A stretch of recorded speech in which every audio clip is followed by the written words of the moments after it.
You know what, guys? To kick off this Georgia recap for the lawsuit for Linwood and Sidney Powell, if you guys watched my previous video on the Michigan breakdown, I was going to start it exactly the same way, except for I was just going to pick a freaking different website to take a look at. And instead of only reporting on the typos, CNN here, the bastion of truth, and you guys remember, of course, the most trusted name in news.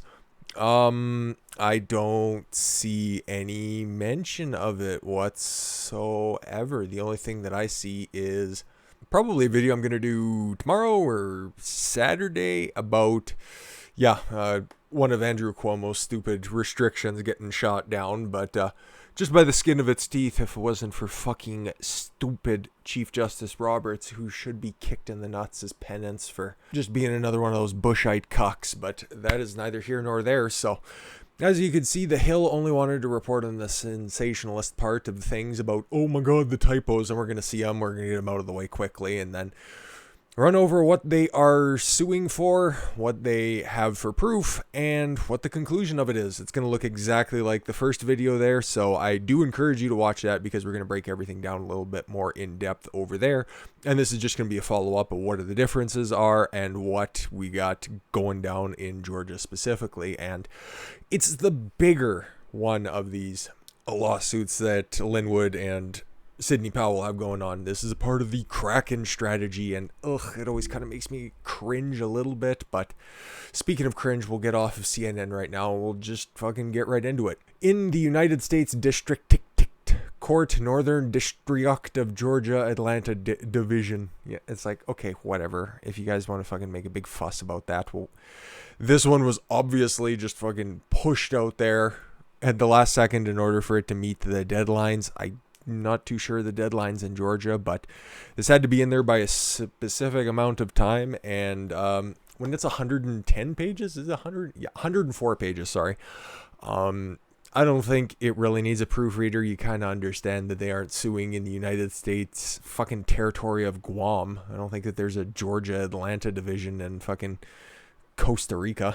So this one, okay, just brief overview. They once again have affidavits from people who are on the ground. They are looking into the Dominion's Smartmatic correlation because 14 counties in Georgia were using Dominion software, and they were also looking at the fact that the supposed audit and recanvass was never an audit or a recanvass. It was just a strict recount, and they are looking to, instead of invalidate like they are up there in Michigan, they are looking to just fucking hand this one over to Trump because there's enough evidence, according to this lawsuit, to do that. So fucking, it's time to dip our dicks in here, folks. Nature of the action. This civil action brings to light a massive election fraud, multiple violations of Georgia law, including numbers and letters, and multiple constitutional violations, as shown by fact witnesses to specific incidences, multiple expert witnesses, and the sheer mathematical impossibilities found in the Georgia 2020 election. As a civil action, the plaintiff's burden of proof is the preponderance of the evidence to show that the Georgia Supreme Court has made clear that was not incumbent upon the plaintiff to show how the voters would have voted if their absentee ballots had been regular. Plaintiff only had to show that there were enough irregular ballots in place in doubt the result. So what they have to prove is that in the margin of victory for Biden, which is a few thousand votes at this point, I think after the recounts it ended up somewhere around 12 to 14,000, somewhere in that window. And they can allege that it's into the tens of thousands of votes that are invalid either through procedures, through technical errors or glitches, or just by, fucking flat out fraud, to be completely honest. All right. So the scheme and artifice to defraud was the purpose of illegally and fraudulently manipulating the vote count to make certain the election of Joe Biden as president of the United States. I don't know why they'd have to do that. Like, the dude had amazing turnout at his drive-in rallies. Like, I mean, come on, it was nothing on the same level as the one that we seen aerial pictures from for that Barack Obama rally. God, that's fucking funny. Boy, is he faded in the public light. But Stephen Colbert sure loves to gobble his knob a little bit. And by a little bit, I mean right down to the nuts. The fraud was executed by many means, but the most fundamentally troubling, insidious, and egregious is the systemic adaptation of old-fashioned ballot stuffing. Literally ripped from the Michigan lawsuit. I do recall reading that a few hours ago. It has now been amplified and rendered virtually invisible by computer software created and run by domestic and foreign actors for that very purpose. Mathematical and statistical anomalies rising to the level of impossibilities as shown by affidavits of multiple witnesses, documentation, and expert testimony. Evidence, I'm pretty sure they're not talking about evanescence. This scheme across the state of Georgia, especially egregious conduct, arose in Forsyth, Paulding, Cherokee, Hall, and Barrow County. That's weird. Okay. Because where they found the irregularities in there, or what, glitches, or the fact that they forgot to upload memory cards, because that's a thing when you're counting ballots, that was in Gwinnett and, oh Christ, I forget what the big one around Atlanta proper is called. It'll probably come to me during the course of this anyways. But yeah, none of those are mentioned, but Forsyth, Paulding, Cherokee, Hall, and Barrow. Interesting. The scheme and artifice to defraud affected tens of thousands of votes in Georgia alone and rigged the election in Georgia for Joe Biden. That's what they wrote. I didn't even have to ad-lib any of that, and that's a damning condemnation. I understand that that is redundant.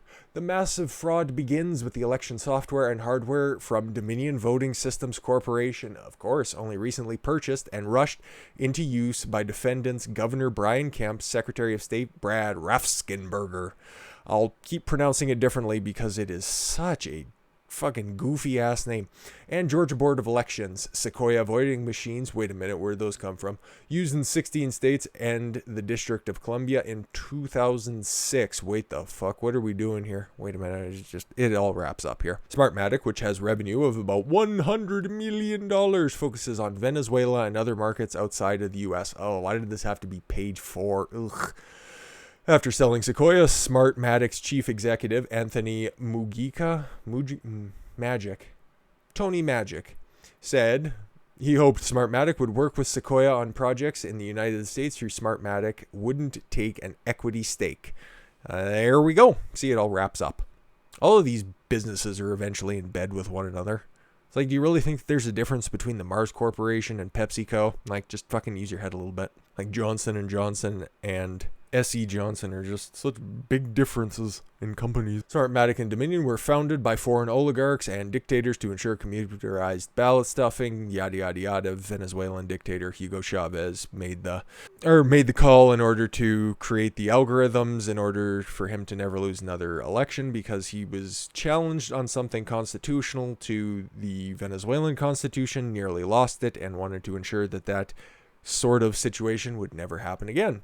And that's what they're alleging happening here again with Smartmatic, Dominion, and Sequoia, that entire orgy of voting systems.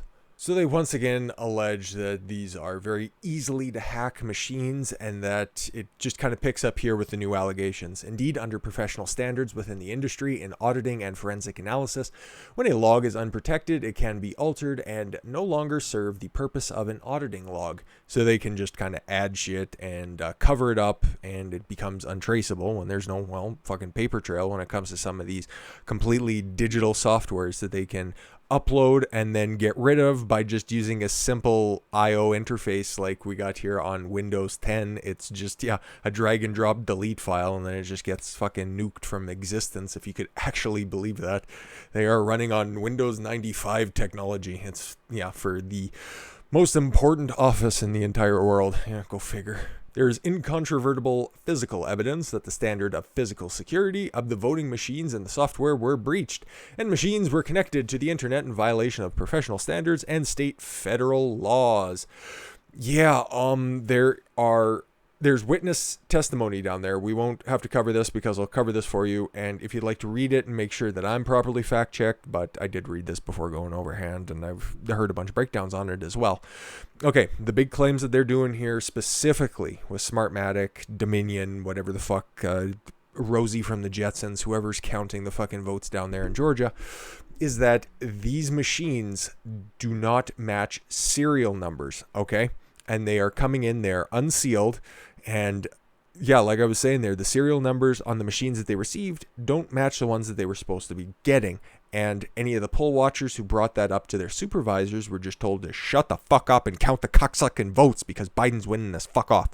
It was probably less colorful than that, but they're a little bit cleaner in their affidavits. But those are the unique claims there. Of course, you got the same old algorithmic, Venezuelans and Chinese money and communism, and I think Lenin's ghost is in one of the machines, but whatever.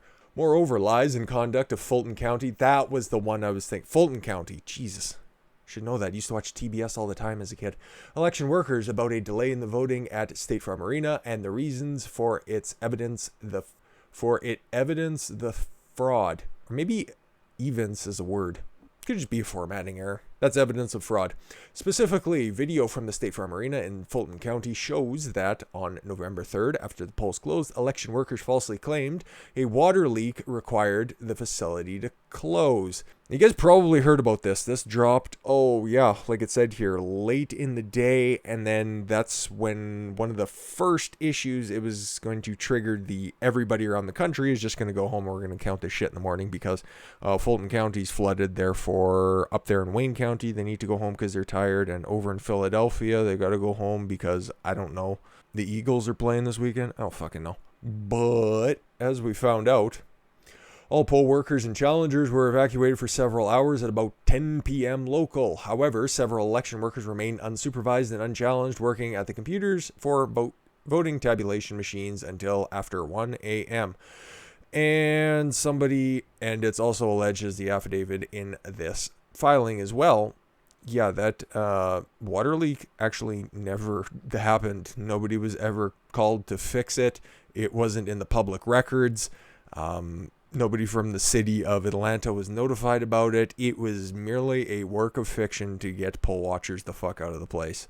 Yeah, nothing sus about that. Defendants Kemp and Asperger's rushed through the purchase of Dominion voting machines and software in 2019 for the 2020 presidential election. A certificate from the Secretary of State was awarded to Dominion Voting Systems, but is undated. Why would he do that? I don't know. There just doesn't seem like there's a bunch of shit that's, really matching up here. Similarly, a test report is signed by Michael Walker as project manager, but is also undated. To be dated at a later time. I wonder if they asked Kemp and Walker to come back and cure their reports. Perhaps. Defendants Kemp and Asperger's disregarded all concerns that caused Dominion software to be rejected by the Texas Board of Elections. May I repeat? The governor of Georgia and Secretary of State of Governor disregarded the concerns that caused Dominion software to be rejected by the Texas Board of Elections. And that was also brought up in the Michigan lawsuit as well.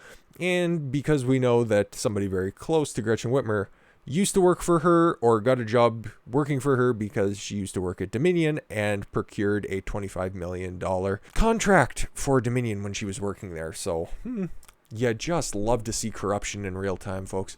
Namely, that it was vulnerable and undetected and unauditable manipulation. An industry expert, Dr. Andrew Appel, Princeton professor of computer science and election security expert, has recently observed, with reference to Dominion voting machines, I figured out how to make a slightly different computer program that just before the polls were closed, it switches some votes from one candidate to another.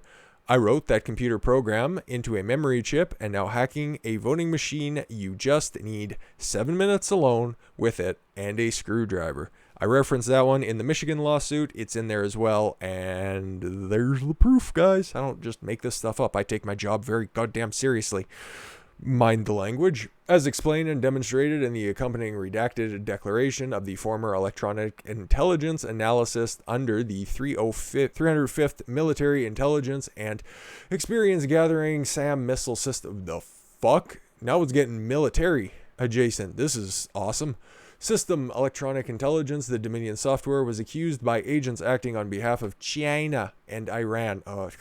See, you undermine your arguments here when you start bringing in foreign actors. In order to monitor and manipulate elections, including the most recent U.S. general election in 2020. That's what we're talking about here, ladies. This declaration further includes a copy of the patent records for Dominion Systems, in which Eric Coomer, it's impossible not to say that name and fucking chuckle, is listed as the first of investors in Dominion voting systems. And why is the Coomer important?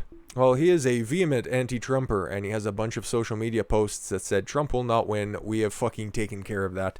Something to that effect, and there's a bunch of them. And he hates America, and he's a Coomer. Expert Naveed, smart fellow, explains that U.S. intelligence services had developed tools to infiltrate foreign voting systems, including Dominion. Enough about the foreign stuff. Georgia election officials and poll workers exacerbated and helped, whether unknowingly or knowingly, the Dominion system carry out massive voter manipulation by refusing to observe statutory safeguards for absentee ballots. Election officials failed to verify signatures and check security envelopes, and did it again with their fucking recount. They barred challengers from observing the count. Boy, that seems like a very common occurrence when it comes to Democratic-controlled areas and poll watchers. It's weird. It's weird how that doesn't happen in the smaller counties, but I digress. Which also facilitated the fraud, you don't say.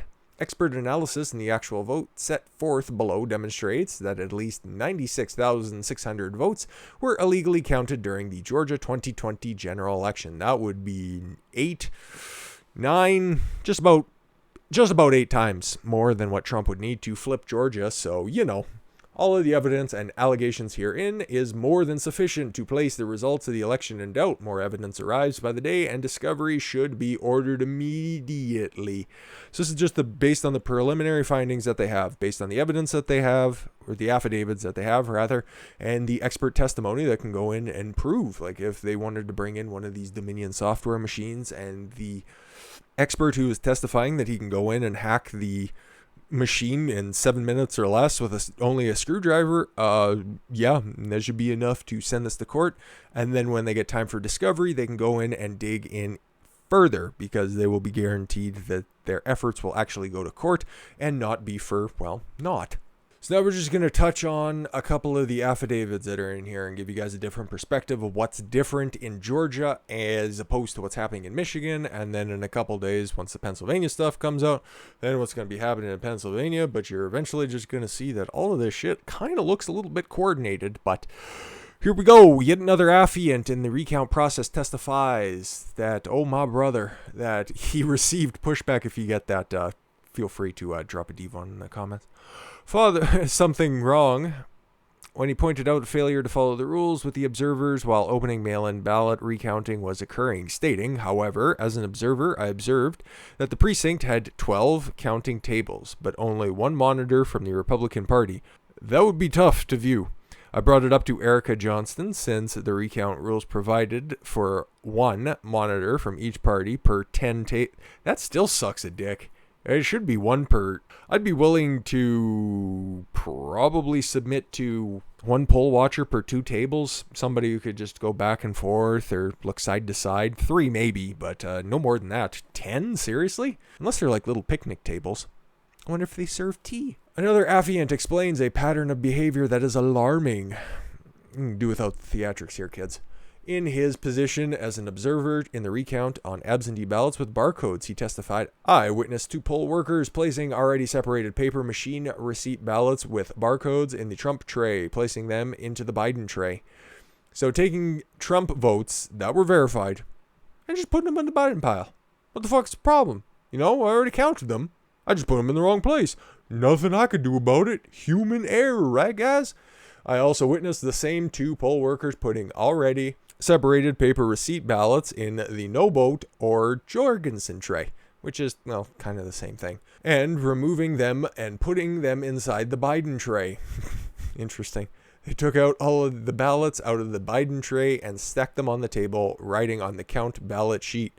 So after they've already been verified very loosely, They, just gathered everything up, and guess what? All for Biden. Nothing to see here, folks. Yeah. You'd think that a recount might have, caught that. It's kind of as if they went through just a lazy process of looking at the numbers that are on the side of the containers where all the ballots are, and then just going, okay, it says there's 1,100 in there, it says there's 1,200 in there, we're good to go, and not actually doing your job. I know, right? Government workers not taking their work seriously. I'm fucking just as shocked as you guys are. Just so this isn't Methuselaic in length, I'm just going to go ahead and hit on some of the Smartmatic claims, because we got Matt Brainerd.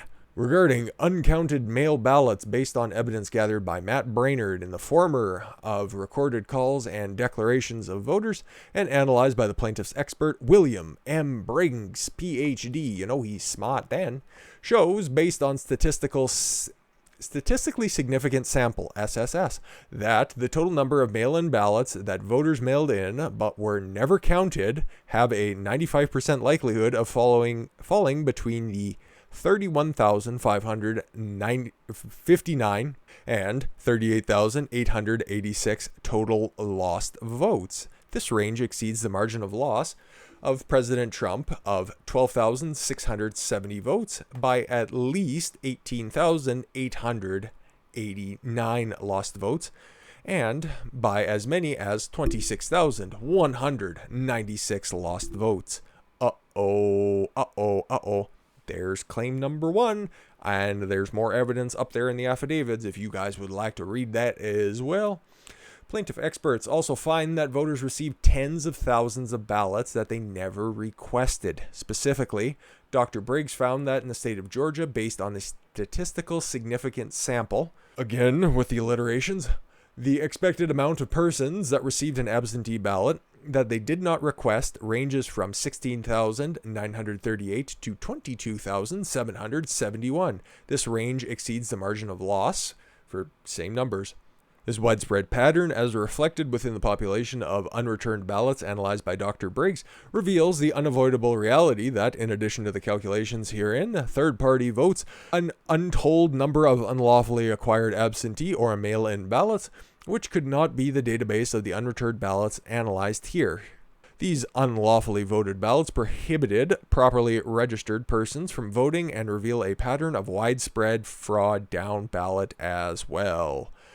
Yeah, because if a bunch of ballots just get shipped out there and then they come back from people who didn't expect them, and then you have different cases of people who come in on election day wanting to vote, but then they're told that, hey, you already casted the mail-in ballot. Well, I didn't request the mail-in ballot. Well, guess what? You're going anyways, and it's already here, so tough titties, turn around and go back.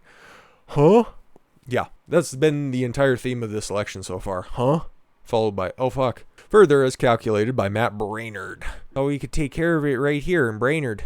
These exist clear evidence of 20,311 absentee or early voters in Georgia that voted while registered as having moved out of the state. 20,311 people voted who moved out of state. Specifically, those persons were showing on the National Change of Address database. So they would have been red flagged, and then that red flag was totally disregarded as having moved or have filed subsequent voter registrations in another state as also the evidence that they moved and even potentially voted in another state. That is a gross disregard for the rules. Wow. The 20,311 votes by persons documented as having moved exceeds the margin of victory, as this is becoming a very common sentence in this lawsuit, a margin by which Donald Trump lost the election by 7,641 votes. Applying pro rata the above calculations separately to Cobb County, there's the other county as well.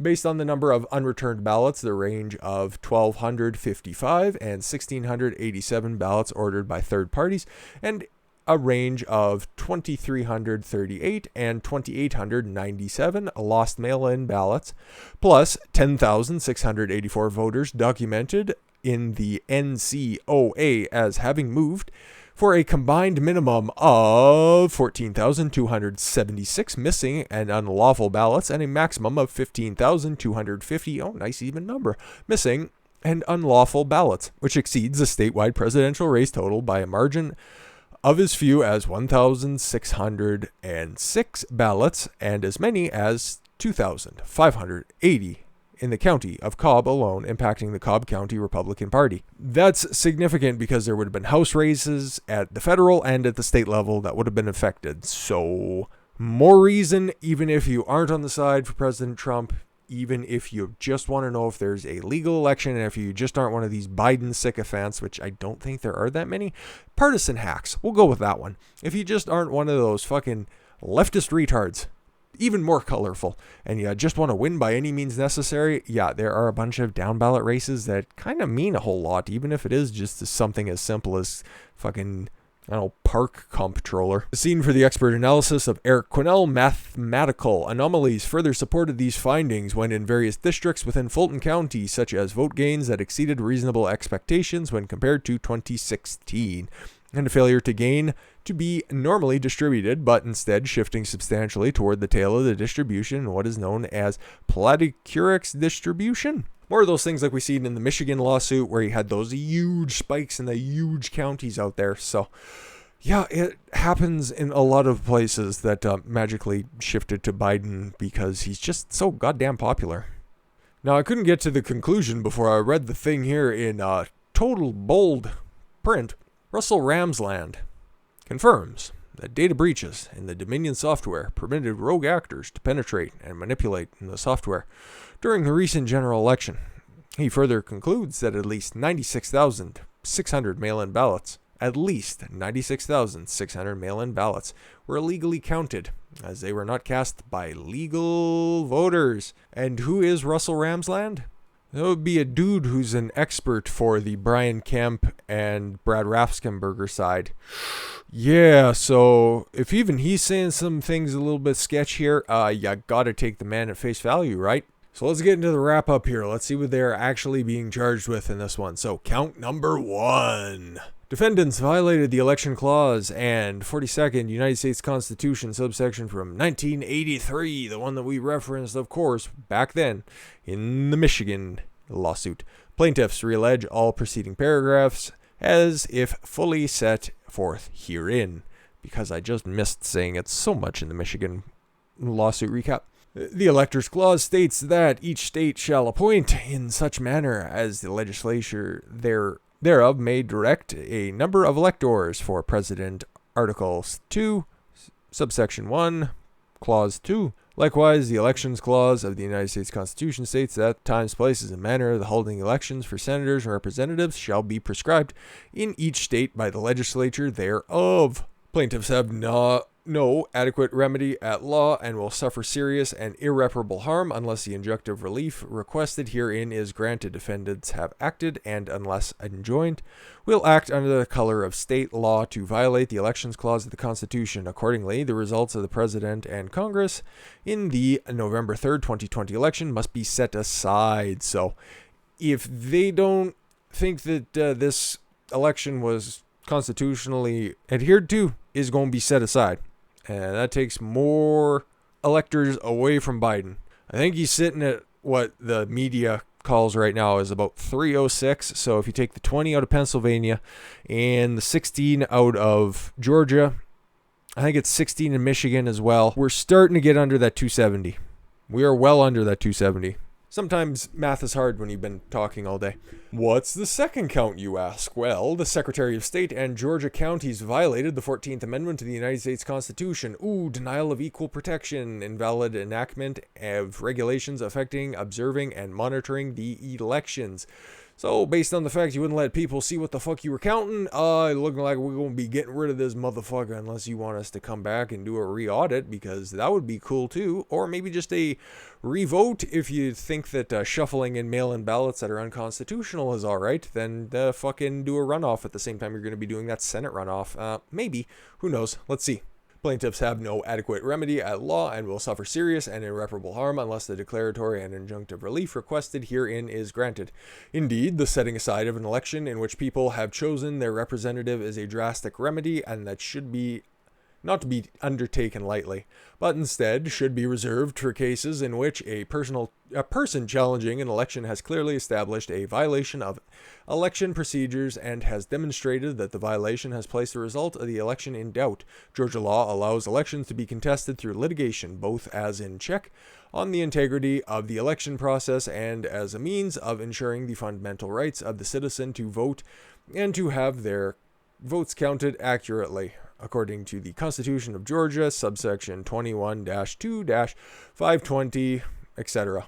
In addition to the alternative requests for the relief in the preceding paragraphs hereby restated, plaintiffs seek a permanent injunction requiring the county election boards to invalidate ballots cast by voters whose signatures on the registration have not been matched with the ballot envelope and the voter registration check. Fair enough. All dead votes, dead voters, and number 4, count 3. All 900 military ballots in Fulton County that were supposedly were for 100% for Joe Biden. I find that weird. Very weird.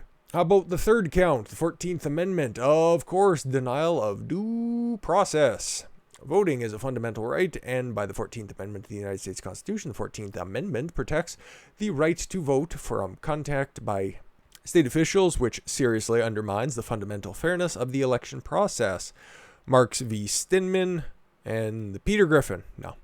Having once granted the right to vote on equal terms, a state may not, by later arbitrary and disparate treatment, value one's person's vote over that of another, as cited in Bush v. Gore as well. So that's, like we stated in the Michigan recap, when you dilute the voter pool, it ends up being less of a vote for the legal votes cast. That's what a few of these counts are about in totality anyways, and this is just offering different solutions to, hearing the evidence that is placed before the courts. Defendants are not the legislature, and unilateral decisions to create and implement a cure procedure for some ballots, but not all absentee ballots and mail-in voters in the state violates the due process clause of the United States Constitution. And that was the big thing, and I've made reference to this a few times as well, that in Fulton County specifically, when they came up with the ballots that were not complete and full, they were set off to the side. And the next day, Democratic canvassers went out, and this has been documented by the likes of the New York Times as well. They took the ballots that were for Joe Biden, and they took them back to the people so that they could fill them out for him. What a beautiful service. That is definitely not 100% constitutionally allowed at all whatsoever. So, plaintiffs have no adequate remedy at law and will suffer serious and irreparable harm unless the injunctive relief requested herein is granted. Count number 4, denial of due process on the right to vote. In Georgia, the signature verification requirement is a dead letter. The signature rejection rate is the most recent election announced by the Secretary of State was 0.15, not 1.15, not 30.15, 0.15. The signature rejection rate for absentee ballot application was, no drum roll for this one, 0.00167. Only 30. That would be 30 ballots in total, statewide. Hancock County, Georgia, population 8,348, rejected 9 absentee ballots. Whoa, what the fuck were they doing over there? Were they not using the proper pencil? Did they have a number 3 pencil? Who knows? Rejected 9 absentee ballot applications for signature mismatch. Fulton County rejected 8. Other metropolitan county in Georgia rejected even a single absentee ballot application for signature mismatch. The state of Colorado, which has run voting by mail for a number of years, has a signature rejection rate between 0.52, good number, and 0.66, as opposed to 0.00167. Seems a little off. The state of Oregon had a rejection rate of 0.86 in 2016. Yeah, now it's going to get worse, because if you live in Portland, you can get fucked up on meth and the cops can't do anything about it, because I don't know, something about, my drugs is important. Fucking coomers. The state of Washington has a rejection rate of between 1 and 2%. It's because they're all on heroin. if Georgia rejected absentee ballots at the rate of 0.52 instead of the actual 0.15, approximately 4,600 more absentee ballots would have been rejected. And they aren't just cherry picking these as examples. That's just pretty bog standard across, any place that has legitimate standards. Like, you take a look, there is no contestation from either side in places like Iowa, places like Ohio, places like Florida, because they have strict rules and they adhered to them. And we knew who the winner was on the night of the election. They're still counting ballots in New York and California, by the way. And count number 5, there was widespread ballot fraud. Nice, simple, to the point. Prima facie evidence in the multiple affidavits show specific fraudulent acts, which directly result in the flipping of the race at issue, not like race, but election race. Votes switched in Biden's favor away from Trump during the recount, the lack of procedures in place to follow the election code, and the purchase and use of Dominion voting systems despite evidence of serious vulnerabilities. A demonstration that misrepresentations were made about the pipe burst that set everybody home, while first 6, then 3 unknown individuals were left alone until the morning hours working on the machines. Further, a failure to demonstrate compliance with the Georgia elections codes in maintaining logs on the voting systems for a genuine and sound audit, other than voluntarily editable logs that prevent genuine audits. While the bedrock of this democratic republic rests on the citizens' confidence of the validity of the elections and the transparent process, Georgia's November 3rd, 2020 general election remains under a pall of corruption and irregularities. I fucking typed that so many goddamn times, but to read it now, it's a little weird. That reflects a pattern of absence of mistake. At best, the evidence so far shows ignorance of the truth. At worst, it provides a knowing intent to defraud, but there's no evidence of widespread voter fraud. Fucking simps. So what are they asking for? What do they want out of this? For the reasons, plaintiffs ask the court to enter a judgment in favor and will provide the following emergency relief. In order directing Governor Kemp, Secretary Asperger's, and the Georgia State Board of Elections to decertify the election results. An order adjoining Governor Kemp from transmitting the currently certified election results to the Electoral College, stopping that process from happening. Because the Electoral College, by the way, meets in mid-December at some point, and nothing is official until then, so Biden marching behind his fucking president-elect office, which isn't actually a thing, is not even legitimate because he's still not the presidential, or the president-elect. It's fucking whatever. You wouldn't even notice if he just tore down all the banners. He'd just still be up there in front of a audience of no one and ramble on about corn pop a little more. An order requiring Governor Kemp to transmit certified election results that state that President Donald Trump is the winner of the election, or just, flip reverse it. Fuck it. We got enough evidence, right? An immediate order to impound all the voting machines and software in Georgia for expert inspection by the plaintiffs, because they know the guys who made the machines and can fix the machines. Therefore, they need to figure out what the fuck was happening with the machines, see if that software was put in place, and see if those algorithms were rigged up to help out old Bazooka Joe. An order that no votes received or tabulated by machines that were not certified as required by federal and state law be counted. Those are the ones that I mentioned were unsealed and the serial numbers weren't matched. Like, just think, okay? If you guys work at an office or you guys work at any place that has machinery, everything has to match with inventory. It doesn't matter if it's perfectly fucking fine. It all has to match. I remember in one of my old jobs there, we had to return some old office equipment and we had to make sure to write down specifically the serial numbers on there and then package it up in the box and make sure that the serial number itself was on the outside of the box. Otherwise, we would have it returned back to us because they wouldn't have any documentation of it and it just kind of showed up. So we'd have to go through and chase it down the chain of command. And when something as significant as electronic voting machines don't match up, you can't ensure the security of those devices, especially when they're cracked open as well. A declaratory judgment declaring that Georgia failed system of signature verification violates the Electoral and Elections Clause by working a de facto abolition of the signature verification requirement. A declaratory judgment declaring that current certified election results violates the Due Process Code of the United States Constitution, Amendment number 14, of course, a declaratory judgment declaring that mail-in and absentee ballot fraud must be remedied with a full manual recount or statistically valid sampling that properly verifies the signature on absentee ballot envelopes and that invalidates the certified results in the recount or sampling analysis shows a sufficient number of ineligible absentee ballots were counted.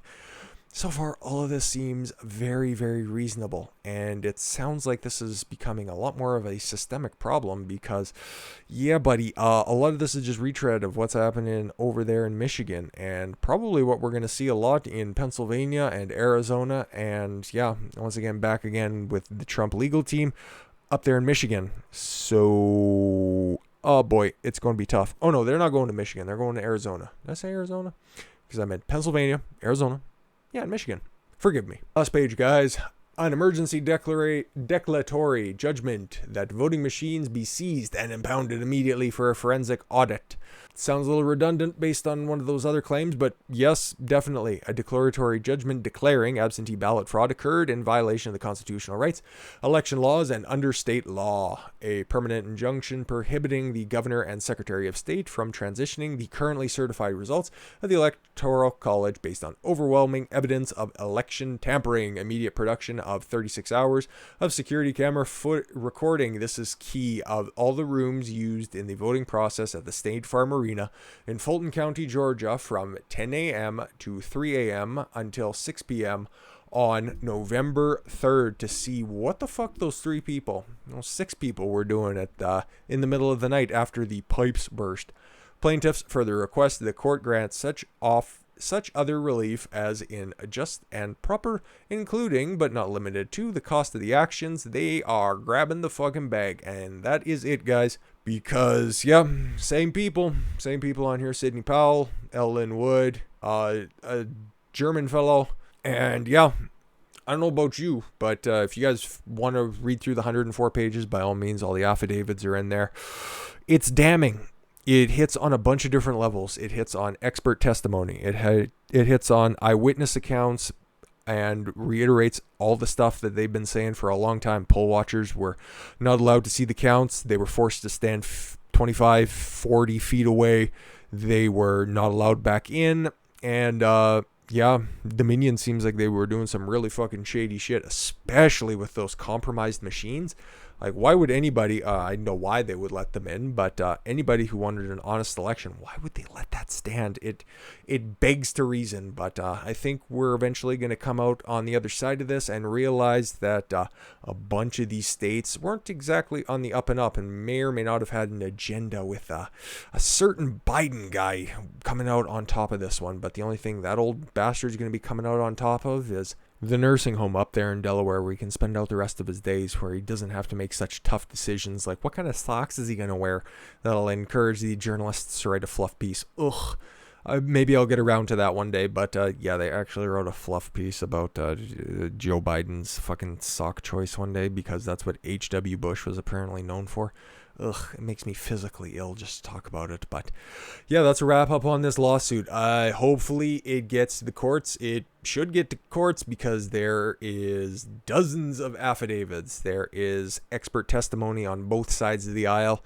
And yeah, at its heart, Georgia is a red state. So yeah, I'm optimistic about this one too. So it seems like that wave of negativity is starting to pull back into the ocean, and in comes the positivity once again. I know I never lost hope, but it looked a little bleak there for a minute, but boy, is it turning around. So I know this is probably at the end of most of your guys' day, and I really hope you guys enjoyed your Thanksgiving for all my American viewers out there. So I thank you all very much for the gift of your time. I've been Don Consuelo. I want you to follow your gut and get after it. Take care, everyone.